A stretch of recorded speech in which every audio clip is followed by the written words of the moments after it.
Yeah, so hello everyone. Good afternoon. Welcome back to our online lecture series, Sustainable Development Approaches in Engineering Research and Education. It's 3 o'clock and it's time for our last session during this semester. And it's a great pleasure to have you all back here. I am Anna Boyka, the Communications and Partnership Manager here at the Austrian branch of the International Competence Center for Mining Engineering Education under the auspices of UNESCO.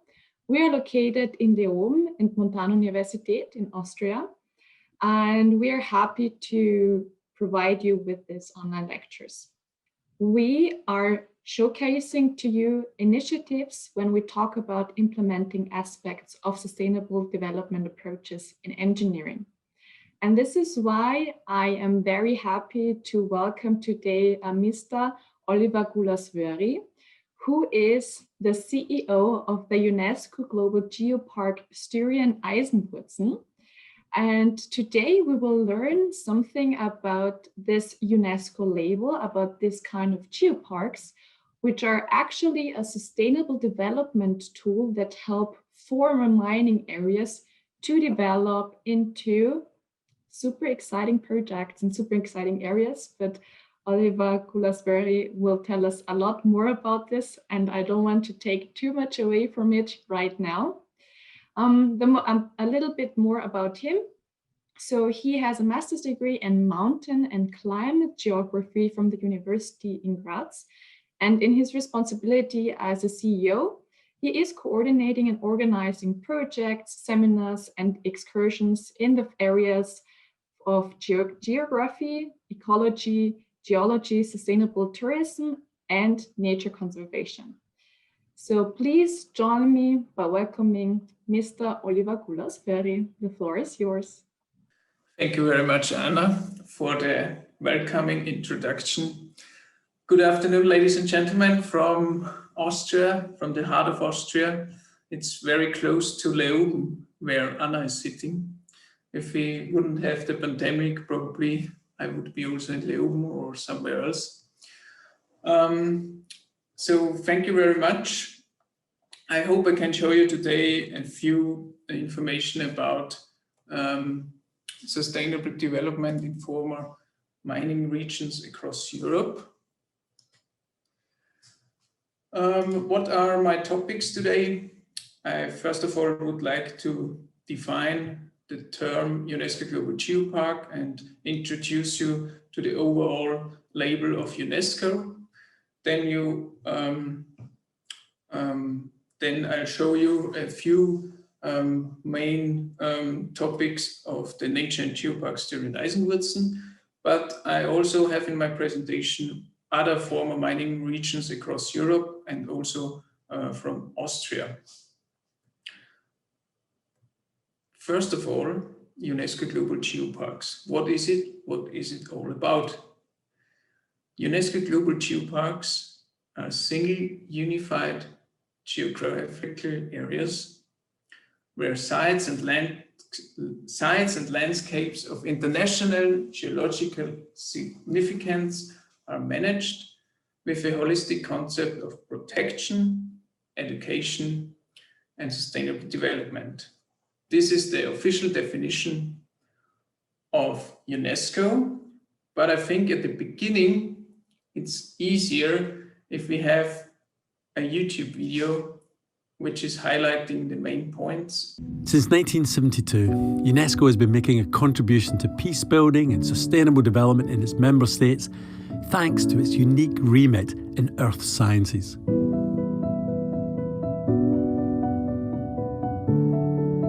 What is a UNESCO Global Geopark?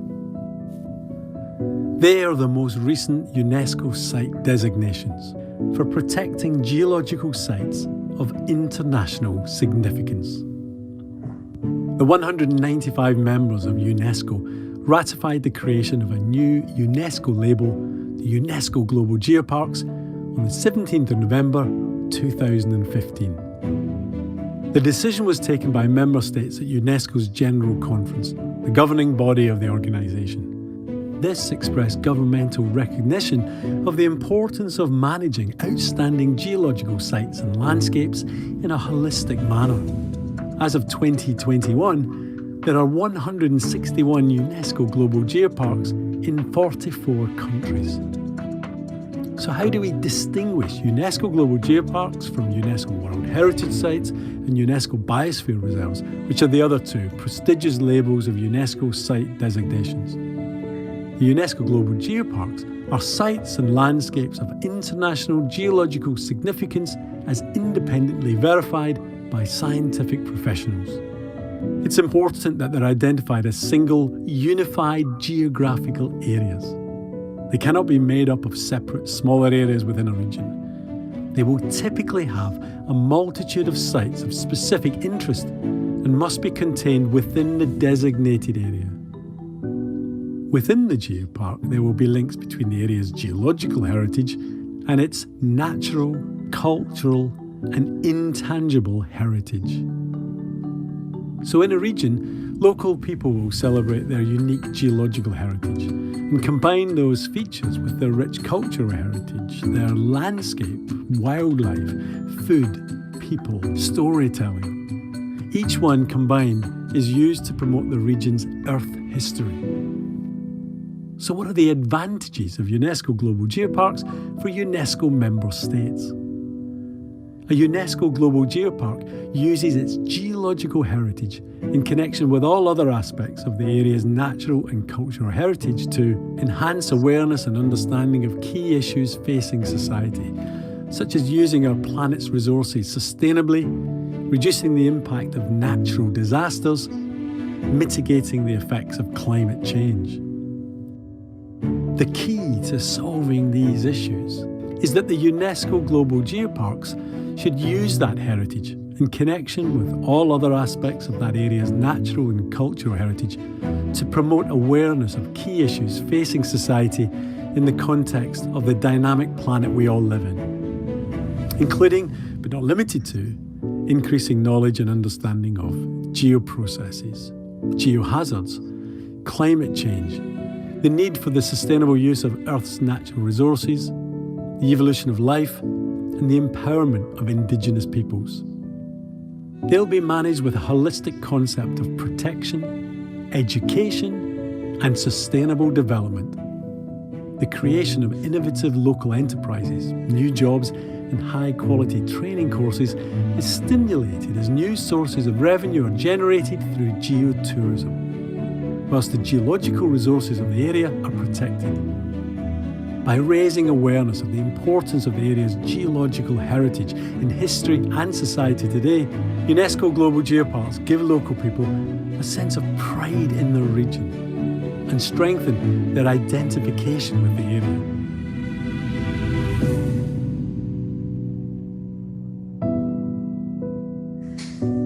If you would like to become... So thank you very much, UNESCO, for the introduction, actually. So in conclusion, UNESCO Global Geoparks have four main features. You should have geological heritage of international value. The area should have a management body. There should be a certain visibility to the area.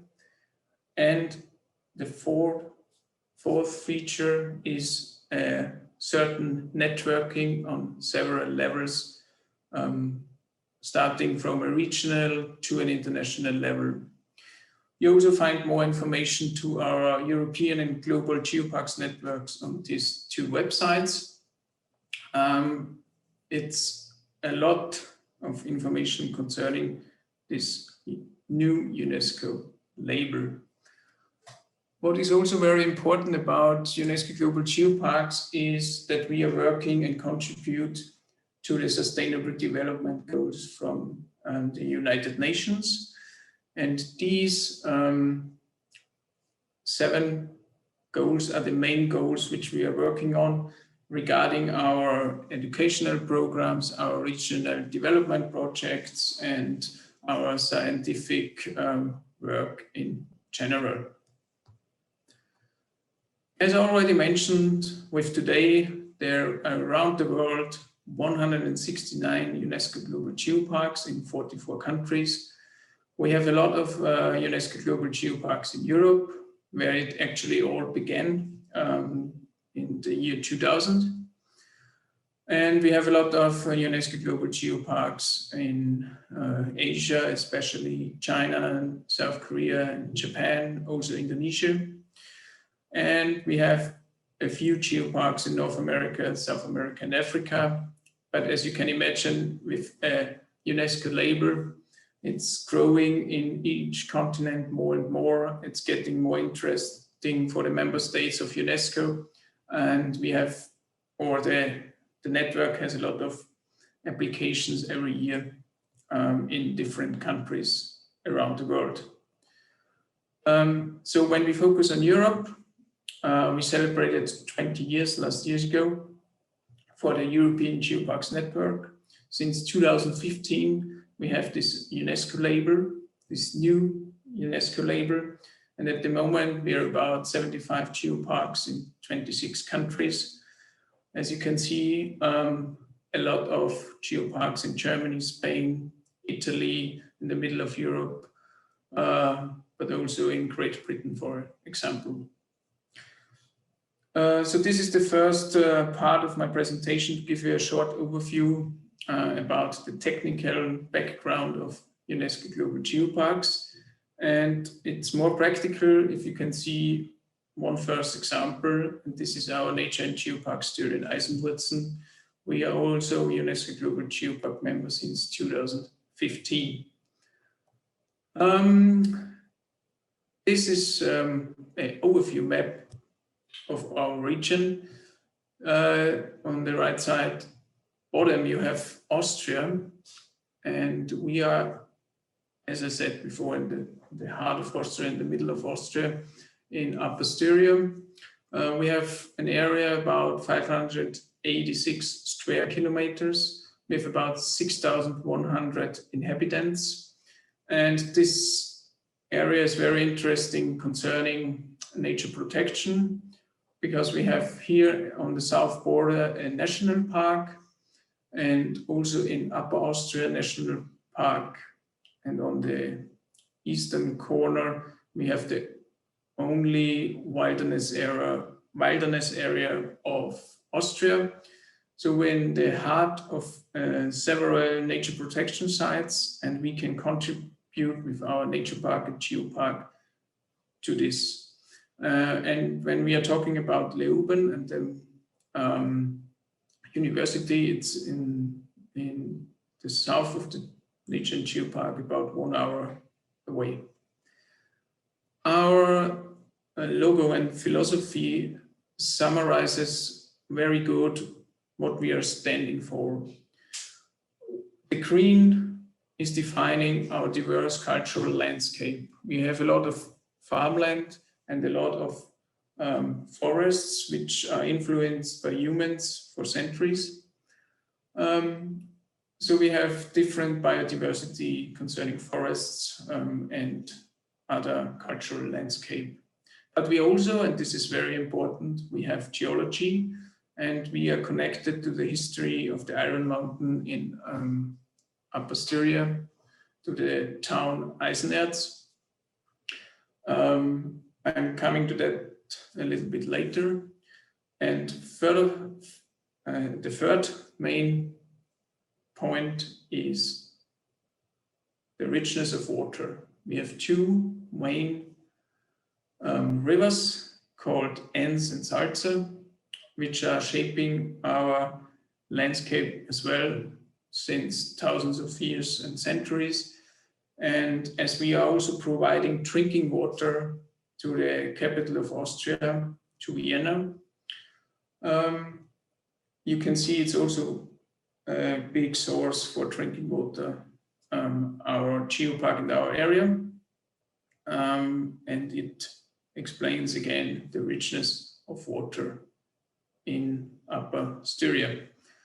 Concerning our organization, as I mentioned before, we are a member since 2002 in the European Geoparks network, and a member of the Global Geoparks network since 2004, and the UNESCO label exists since 2015. As you can imagine, we not only having Geoparks partners and Geoparks networks, we also having regional partners. I mentioned already the close by National Park Geosites in the south of our Geopark. We have a regional local partner network called Geosites Partner, where we bringing together regional hotels, restaurants, handcraft companies and small businesses. It's a bottom-up approach to do regional development and involving several people and target groups in our area. And the Geosites is the touristic region. It's bigger than the Nature and Geopark, and they are responsible for the marketing and the public relations, not only in Austria, but abroad as well.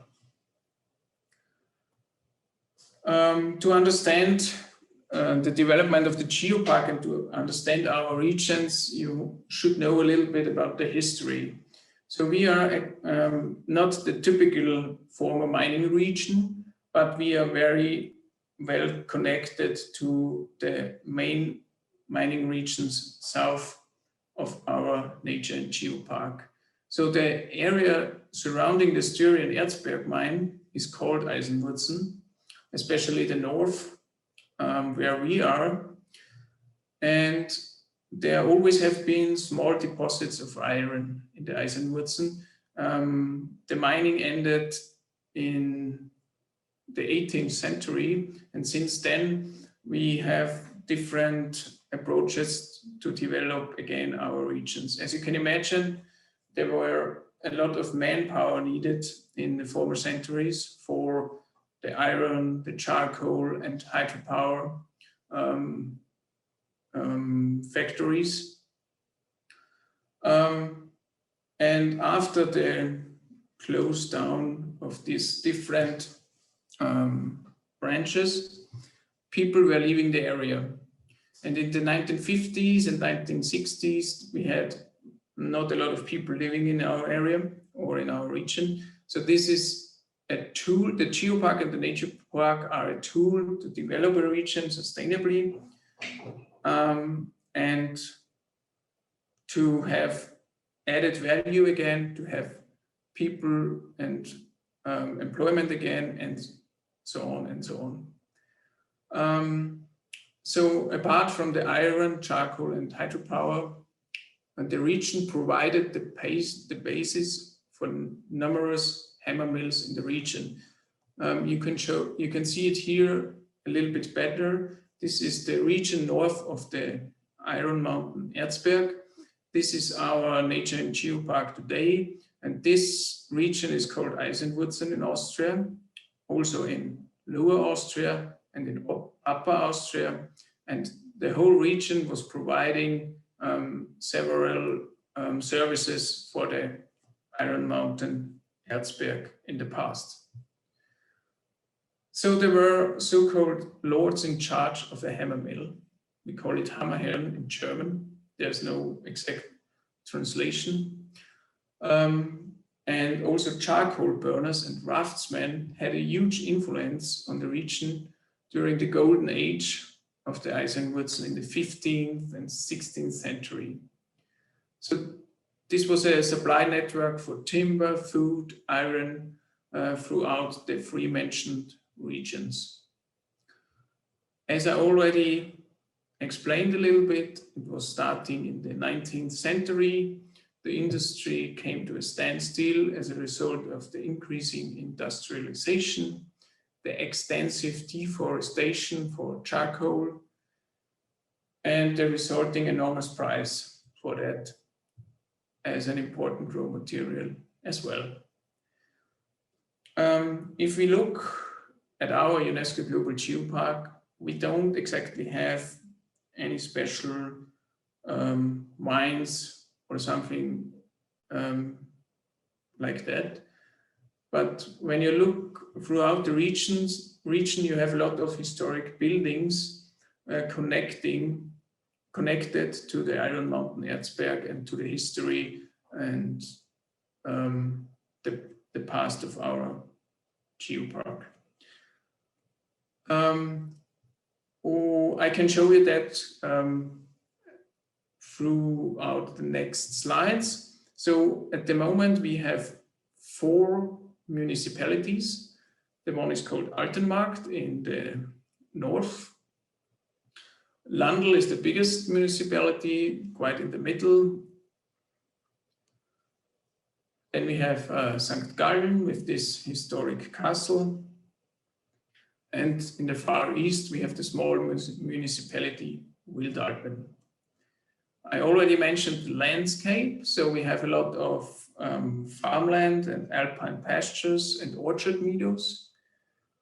We have a lot of northern limestone Alps. This is the main mountain range crossing through the geopark, and about over 80% is actually forest in our geopark. And the main features which are shaping the landscape are the rivers, the big rivers, Salza and Enz.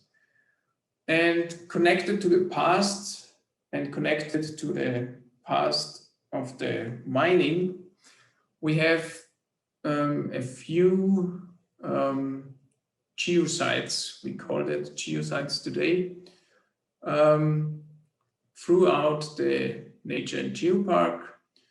The main ones are in Landl in the middle, from number 3 to number 10, and some important ones also in Wildalpen and St. Gallen.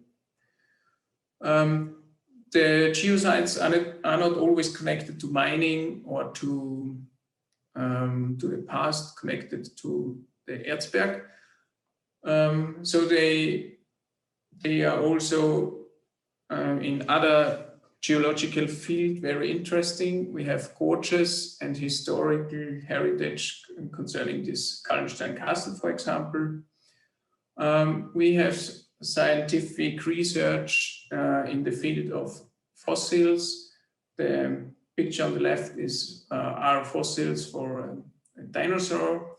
When we think about the international significance concerning the UNESCO Global Geopark label, the Anisian stage is one of the important ones for our geopark, because this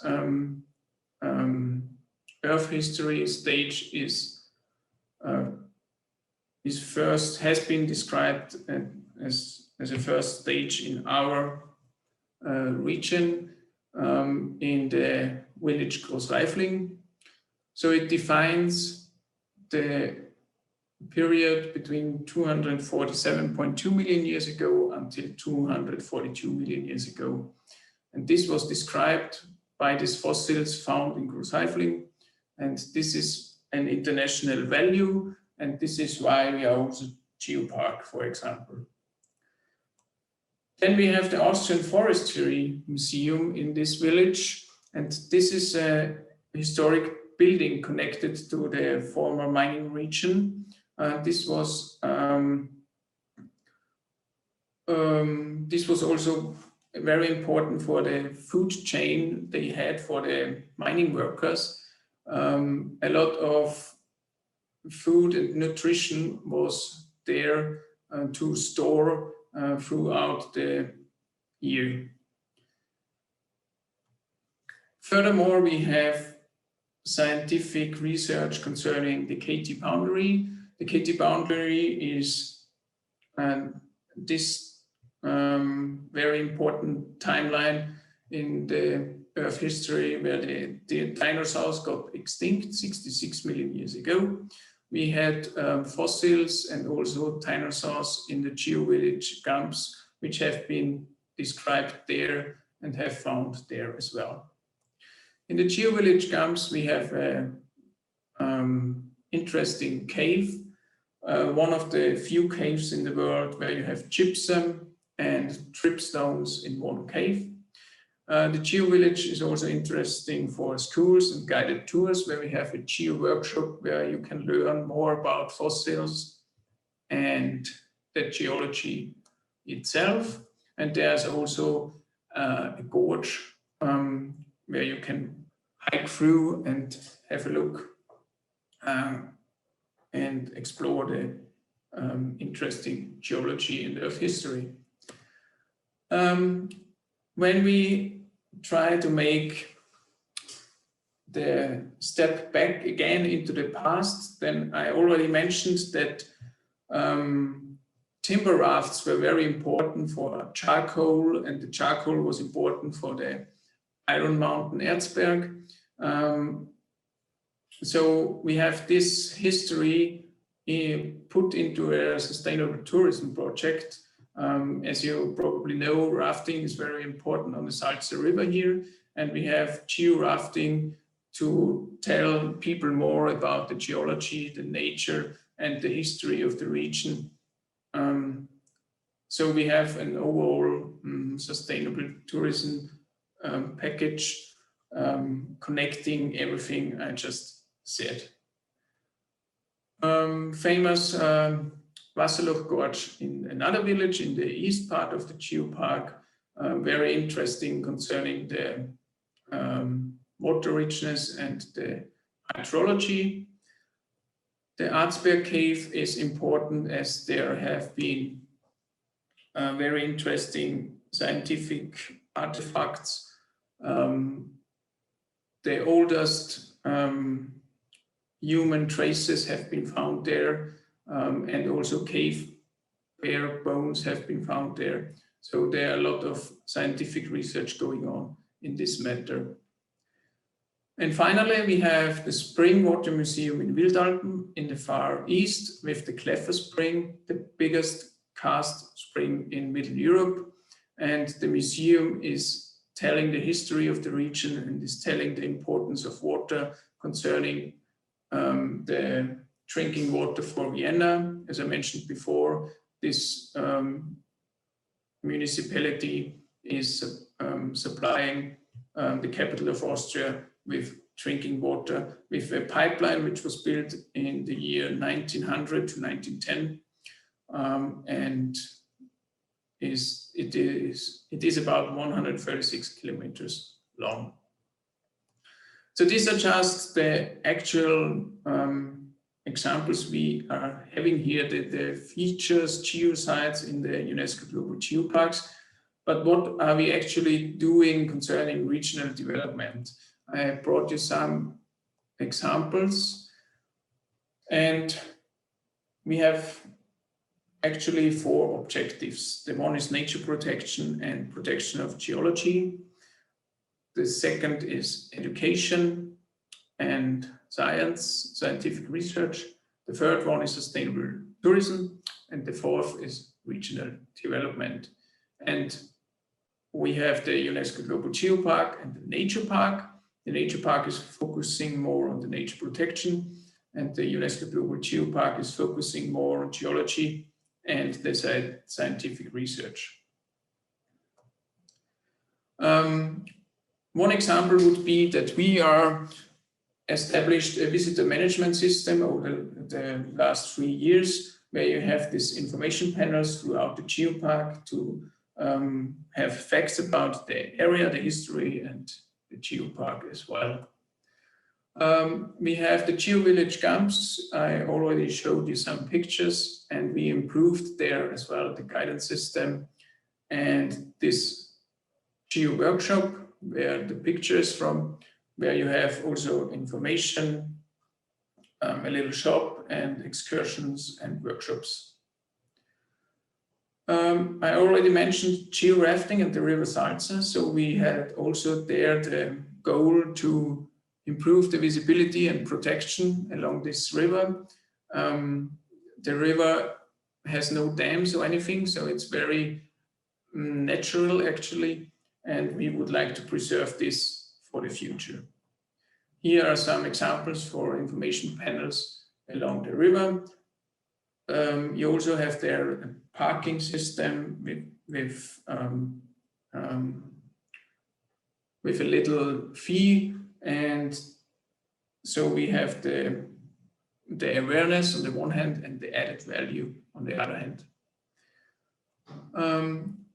Furthermore, we are doing a lot of awareness raising for different target groups with these leafletters, for example, or with different schools on different geosites throughout the geopark.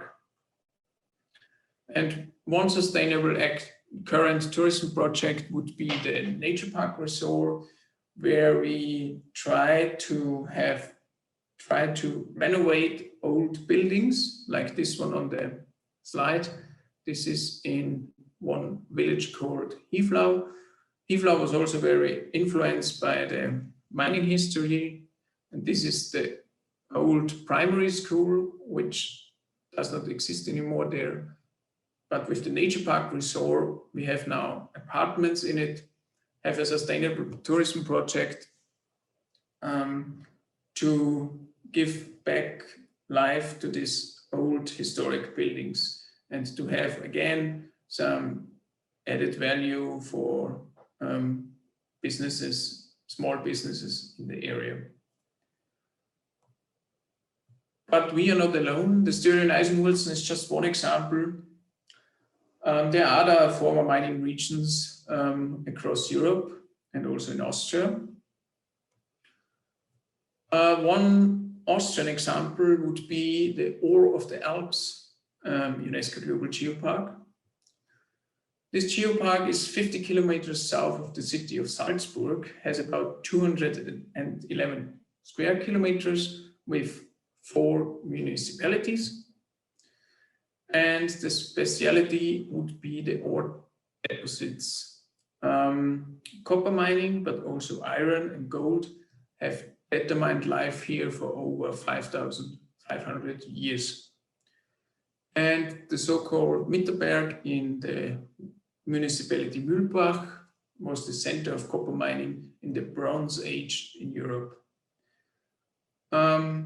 So this geopark is again working on the same objectives of UNESCO and is trying to develop the sustainable tourism as well with thematic trails and show mines. Here you have 3 examples for this geopark. In Austria, we have a third UNESCO Global Geopark, and it's called Karl-Wanken. It's a cross-border UNESCO Global Geopark, so it's also situated not only in Austria but also in Slovenia, with over 1,000 square kilometers and 14 municipalities. The area has as well a rich mining, iron and coal mining tradition. So more than 20 million tons of ore have been mined out during 305 years of the mining history, especially in the mine of Mesica, and they have a museum and a mine at this village open for the public. Among mineralogists and mineral collectors, the area of Geopark is worldwide well known by lead and zinc ore deposits as well, and also by minerals of wulfenite and trevite. Here are some examples of the different mines and the Obir Tripstone Cave. As I mentioned before, you can visit especially the Mesica lead and zinc mine.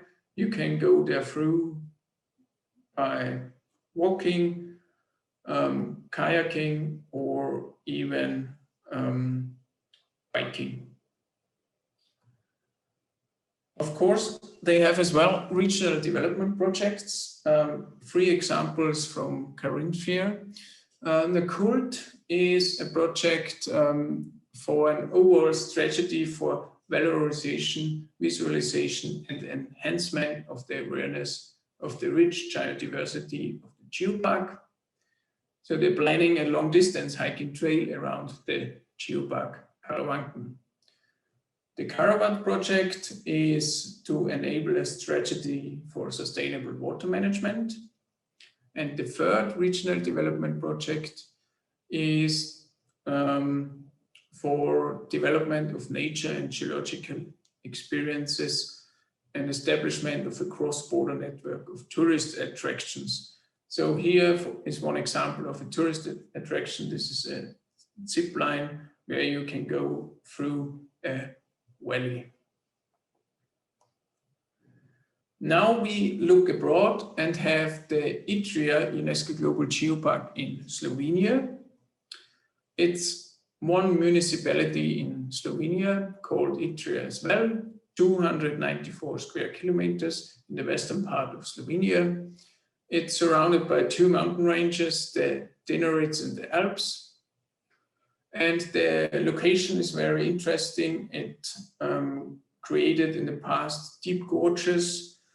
Various different rocks are discovered in this remarkable stratigraphic cross-section. Tectonic phenomena and mineral and fossil deposits have been found there as well. Istria is very famous for the mercury ore deposit and mining area. It was discovered in 1490, and it's the second largest ore deposit in the world in terms of mercury concentration, after the biggest one in Spain. So as you can imagine, starting with 1490, the mine grew underground together with the down above.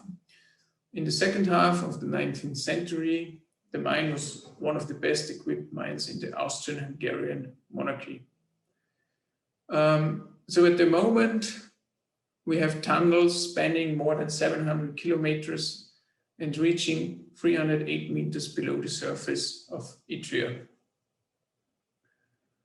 The UNESCO Global Geopark itself has also some development projects connecting to the mining history. The one is called Istria Selected. So they're trying to have more local products, regional products, with ingredients of the region as well. And they try to tell the story about tradition and culture. They established recently a new visitor center, including, again, the geology, the region, and the mining history. And they have at the moment two sustainable tourism projects. They would like to establish a cycling tourism destination and also cultural heritage. The cultural heritage should then be explored by visitors as augmented reality sites. When we go up to the north of Europe, then we have Germany. And Germany has the biggest or the largest geopark in Europe, Harz-Braunschweiger Land-Westfalen, over 9,600 square kilometers. And for this area, mining is believed to have taken place as early as 3,000 years ago.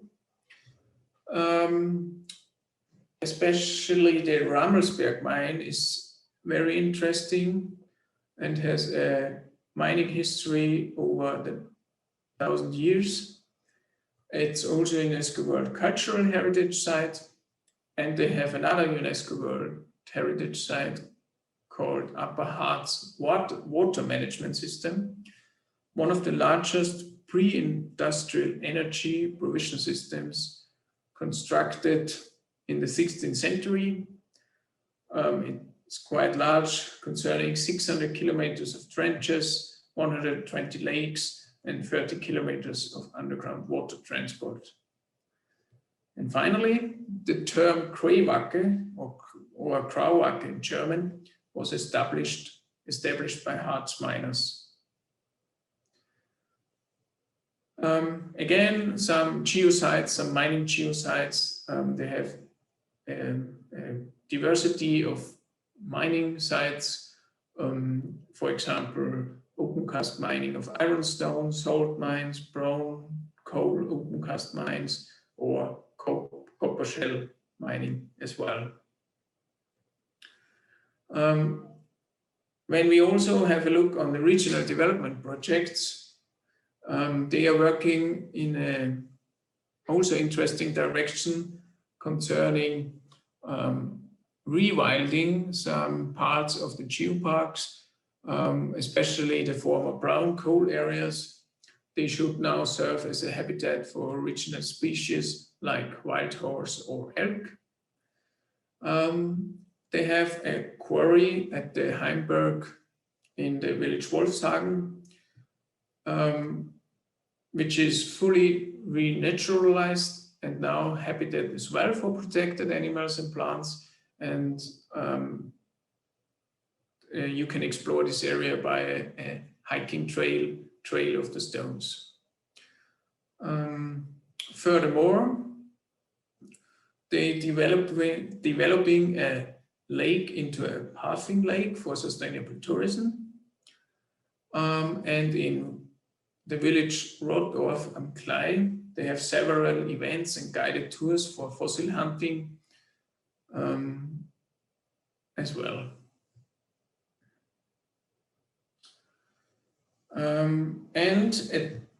Finally, I have another example for a former mining region from Cyprus, the UNESCO Global Geopark in Rhodos, in the center of the Cyprus island.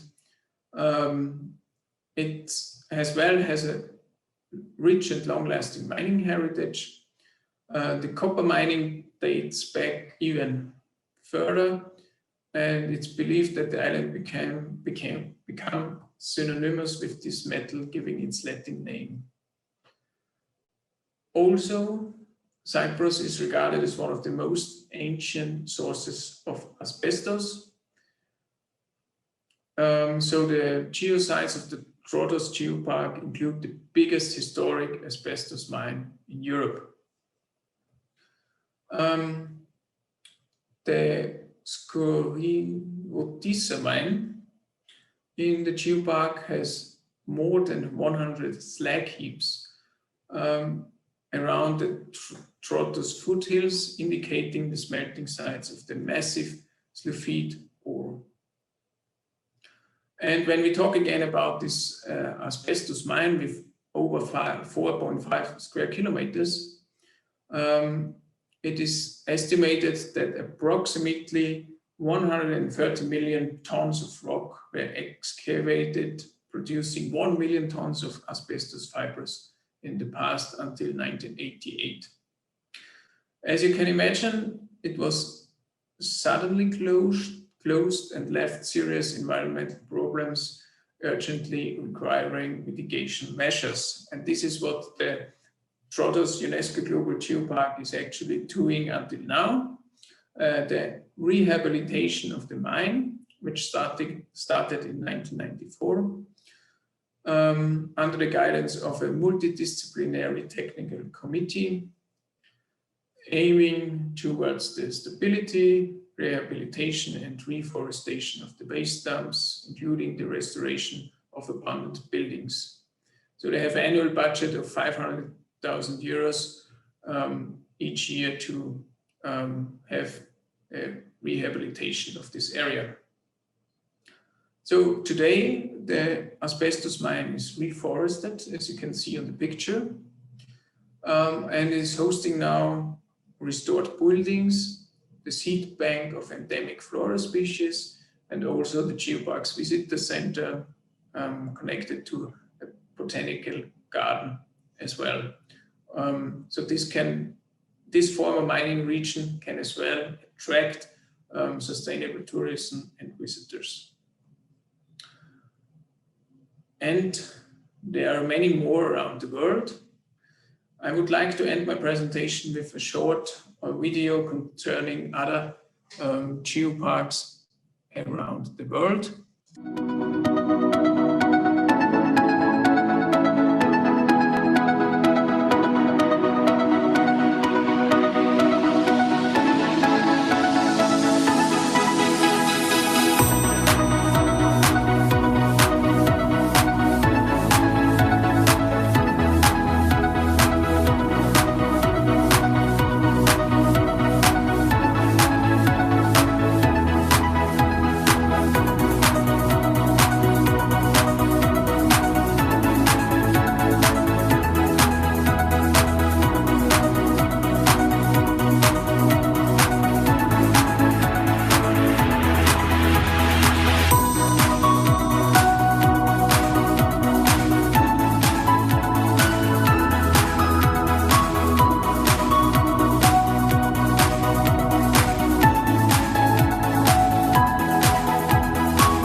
thank you very much for your attention. I hope I could show you a short overview about what UNESCO Global Geoparks are doing, what is our background, that we are preserving history, that we are doing sustainable development, that we are doing awareness raising and sustainable tourism. And actually a lot of UNESCO Global Geoparks are former mining regions preserving this important history as well across the world. And if you have any questions, I'm happy to answer them. Thank you to the other UNESCO Global Geoparks, which provided me with information concerning this presentation. Thank you very much.